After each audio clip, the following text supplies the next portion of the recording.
God will show up in your life and empower you when you're being obedient to what he's told you to do already. Too many times you and I,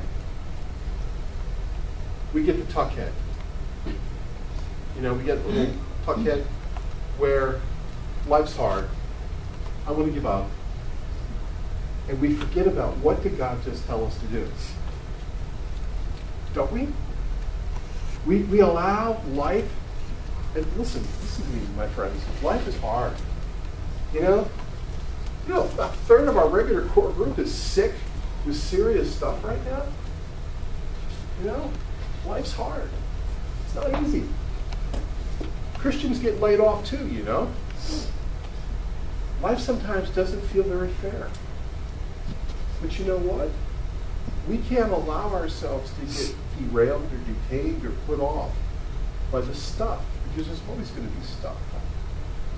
These disciples had just seen the miraculous. Jesus showed up and had a meal. Excuse me, a few days ago he was crucified, okay? He showed up and had a meal. He's talking. Now he's ascending to the cloud. He just said, go. Go and make disciples. He's giving this great commission. And they're standing and walking. So my challenge to you this morning is, let's not gawk.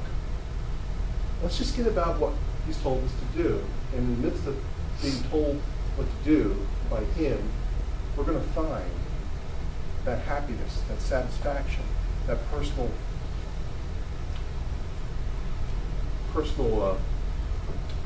growth in our lives.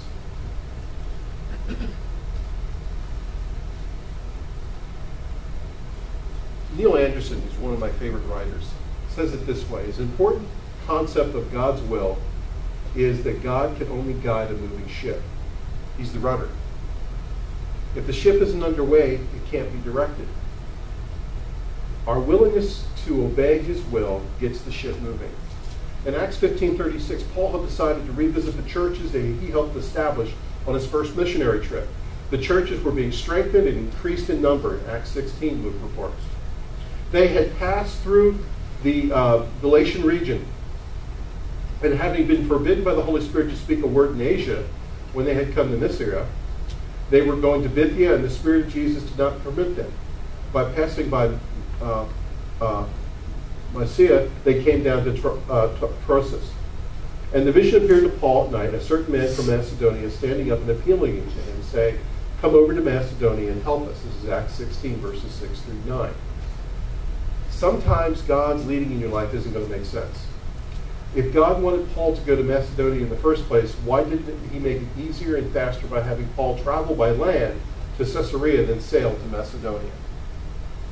It's because God starts us out on a course of life to fulfill a certain purpose, and then and only then are we ready when he gives the course correction.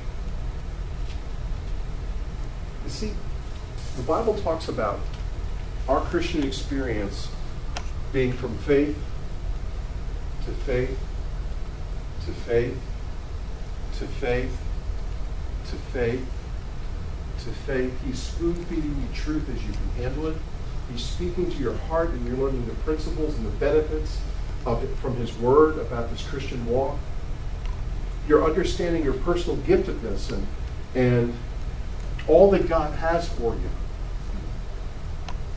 God's not going to be a cruel taskmaster and rip off the top of the box and shake it out all over you and add water and stick you in the microwave. God's in the business of establishing stuff in your life that will last a lifetime, that will have fruit into eternity. It's not this quick fix. See, we're Americans. We want it now. Please, God, I want it all. And God's standing in heaven going, you, just as Tom Hanks and Jack Nicholson in the movie Tom Cruise, thank you. You can't handle it. Well, you can't handle it all at once.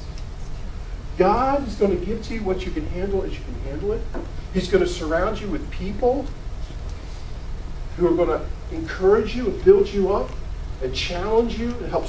He's going to put you in circumstances that are going to stretch you a little bit so that you become that beautiful pot, if I can call it that. You know, this beautiful piece of this masterpiece, this artwork that God is painting in your life. All this takes time. Now flip with me over to Acts chapter 2. Now they had been lingering a bit in prayer. And there's this hunger that has come about, you know. But there's this movement. Look at this in verse 41 of Acts 2. So those that accepted his message were baptized, and that day about 3,000 people were added to them.